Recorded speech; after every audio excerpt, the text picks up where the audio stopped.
My dear friends, tell me honestly, have you ever faced a time in life when it felt like everything was falling apart?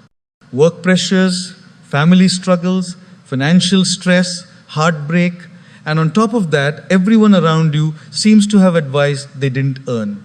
Relax, smile, just breathe. If staying calm were that easy, I'd have already opened a spa in my brain. The truth is, life will challenge us again and again. The real question isn't how to avoid storms, it's how to stay calm, centered, and peaceful in the middle of them. Today, let's explore how to find that calm, not by running away from problems, but by finding peace within. The first step toward inner calm is simple but profound: acceptance over resistance. Pain in life is inevitable, but suffering is optional. Pain comes to everyone, rich, poor, young, old, famous, unknown, no one is exempt. Suffering, however, arises when we say, this should not be happening to me. Imagine it's pouring rain. You're outside, shaking your fists, yelling, why today? Why my birthday? Why now? Audience laughter. The rain doesn't care, it falls anyway. All your resistance does is make you wet, angry, miserable. Life works the same way. Problems are like rain. You cannot control when they arrive, but you can choose whether to open an umbrella of acceptance or get drenched in anger. Acceptance doesn't mean liking the situation. It simply means acknowledging reality. Instead of fighting what you cannot change, you learn to work with it. Remember, what you resist persists. What you accept transforms. When we see challenges as teachers rather than enemies, our hearts relax. Instead of why me, we ask, what is life trying to teach me? Diamonds form under pressure. Gold is refined in fire. Seeds grow when buried in soil. Our greatest growth often comes from our hardest struggles. Next time life challenges you, smile gently and say, try me, teach me, train me. Problems are not here to destroy you. They're here to develop you. Have you ever noticed how your breathing changes when your mind is racing? It becomes shallow, fast, uneasy. Breath, in fact, is like a mirror. It reflects exactly what is happening inside your mind. But here's a little secret. The influence works both ways. Not only does your mind shape your breathing, but your breathing also shapes your mind. Slow down your breath and your mind follows. Deepen your breathing and your heart begins to relax. Let me share a story. A man once approached a wise teacher and said, Master, I am constantly anxious, restless, and overwhelmed. How can I find calm? The teacher simply smiled and said, breathe. The man was puzzled. I already breathe, he replied. The teacher shook his head gently. No, you exist, but you don't truly breathe. Learn to breathe fully, and you will learn to live fully. At first, it seemed too simple.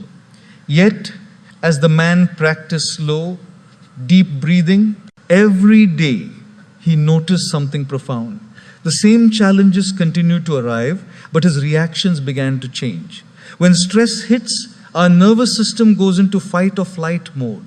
It's as if an alarm bell rings in the brain. Danger, danger. Even if there's no real threat, our body behaves as though a lion is chasing us.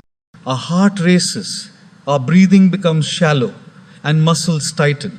But deliberate deep breathing sends a different message. You are safe.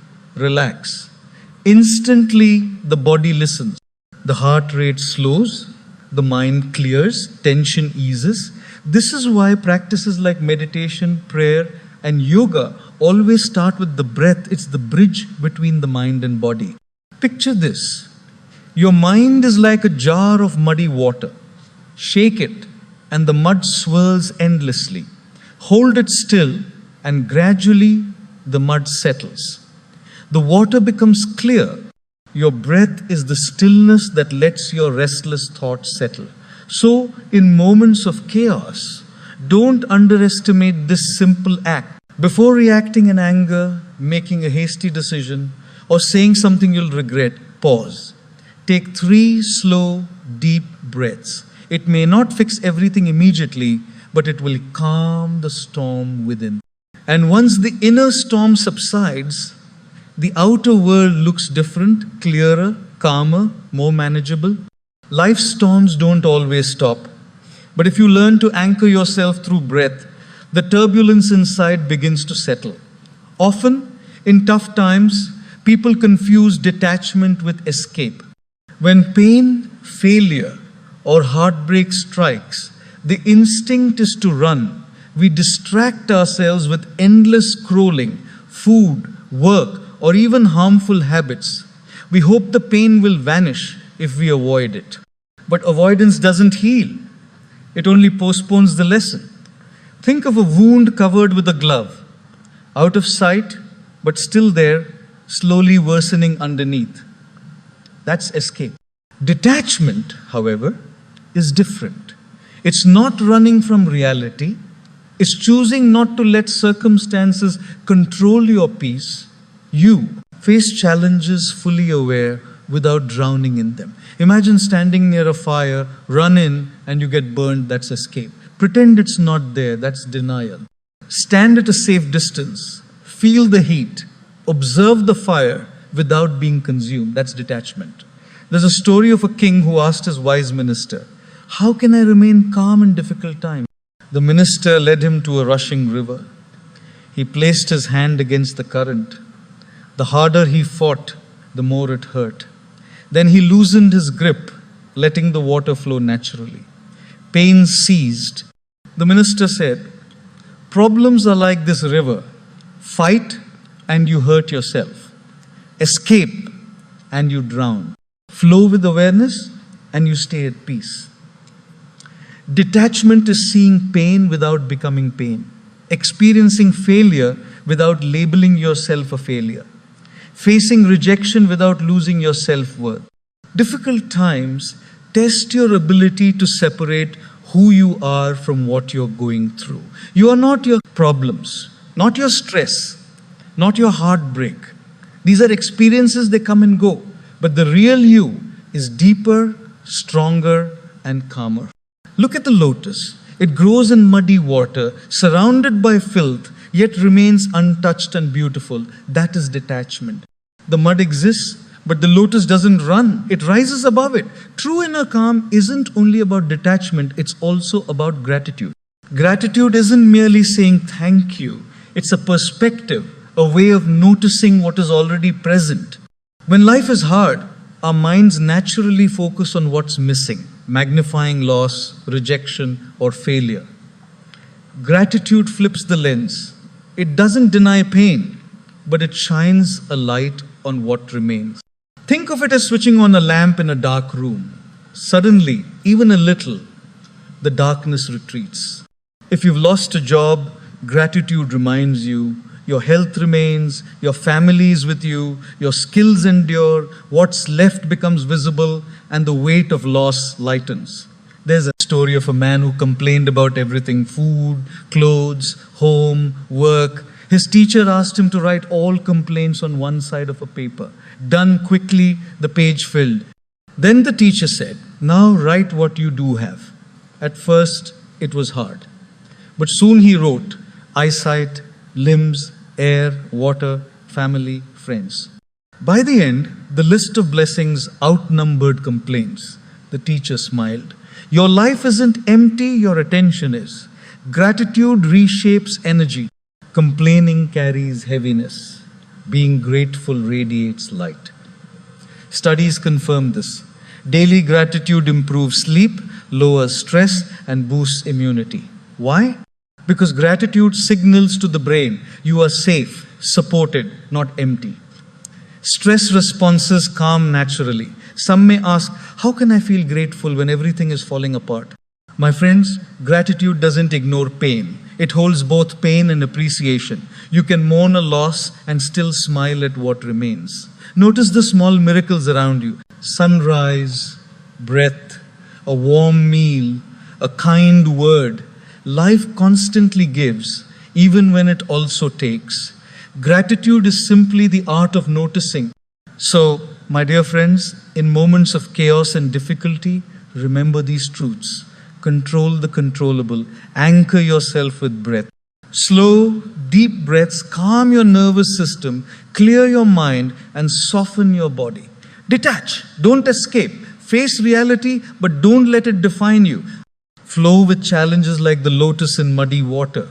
Practice gratitude. Shift your attention from lack to abundance. Even small recognition changes your inner energy and perspective. Master these, and no storm outside can shake the peace within. There is a fine line between detachment and escape. Escape is avoidance, scrolling endlessly, overeating, overworking, distracting yourself. It delays healing. It's like covering a wound with a glove and pretending it isn't there. Detachment is different. It is facing reality without letting it control your peace. Stand near the fire, feel its heat, observe, but do not burn. A king once asked his minister, "How do I stay calm in difficult times?" The minister led him to a river with a strong current. He held his hand against the water, pain increased, then he loosened his grip, letting the water flow. Resistance ended, pain stopped. Problems are like that river.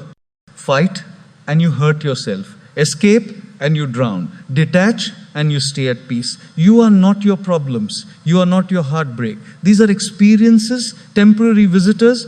Like the lotus growing in muddy water, you can remain untouched, pure, and calm, even surrounded by chaos. Faith means trusting that the dots of our life will connect even if we cannot see how for right now. Sometimes life is like standing too close to a painting. From up close, all you see are messy brush strokes. You may think this makes no sense, but when you step back, you see the whole picture, the colors, the design, the beauty. Faith is that stepping back. Faith is believing that even your messy strokes are part of a masterpiece in progress.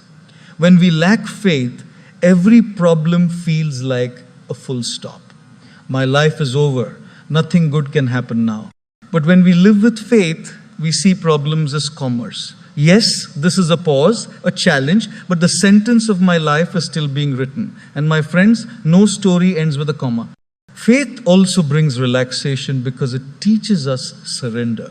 Imagine carrying a heavy backpack up a mountain. You are sweating, struggling, exhausted. Then a strong guide comes and says, "Let me carry it for you." Faith is handing over that heavy load to a higher power. Call it God, destiny, the universe, or simply life itself. When you surrender, you are no longer walking alone. That's why faith feels so light, so peaceful. I remember once a young boy asked his father to take him across a busy street. The father held his son's hand tightly. But halfway through, the boy panicked, loosened his grip, and almost slipped. The father quickly caught him firmly and said, "Son, don't rely on your grip on me, rely on my grip on you." That's what faith is. It is not about how strong we are holding on to life, but how strongly life is holding on to us. So in your darkest hours, remind yourself this moment is not the whole story. Trust that there is a bigger picture being painted. Believe that every setback has a hidden setup for a comeback. And even if you cannot see the road ahead, have faith that the journey is leading you somewhere meaningful. Because when faith fills your heart, fear leaves your mind. And that, my friends, is one of the deepest forms of relaxation you can experience in tough times. My dear friends, there's a secret pathway to relaxation during tough times that very few people talk. Finally, one of the most overlooked paths to relaxation is service. Pain shrinks when we shift focus from ourselves to someone else. You don't need wealth or fame. Service is simple. A kind word, helping hands, listening, small acts of compassion. Helping others heals your own heart. A man lost everything, money, reputation, peace. His mentor advised, visit patients without family. He resisted at first, but eventually agreed. Day by day, serving others lifted his own depression. Acts of kindness release oxytocin and endorphins, the body's natural feel-good chemicals. Helping others lights a candle in their world and yours too. Service gives power when life feels powerless, reminding you that your existence has meaning. Relaxation in tough times is not pretending life is perfect. It is accepting reality instead of resisting it. Controlling what we can, letting go of what we cannot, anchoring ourselves in the breath, detaching from, not escaping, pain, practicing gratitude daily, having faith in a bigger picture, serving others to heal ourselves. Life will always test you, but calm, peace, and resilience are learned skills. Face challenges with awareness, act with wisdom, breathe deeply, and let your heart remain spacious. Like the lotus, you can remain unstained, untouched, and beautifully serene amidst life's storms.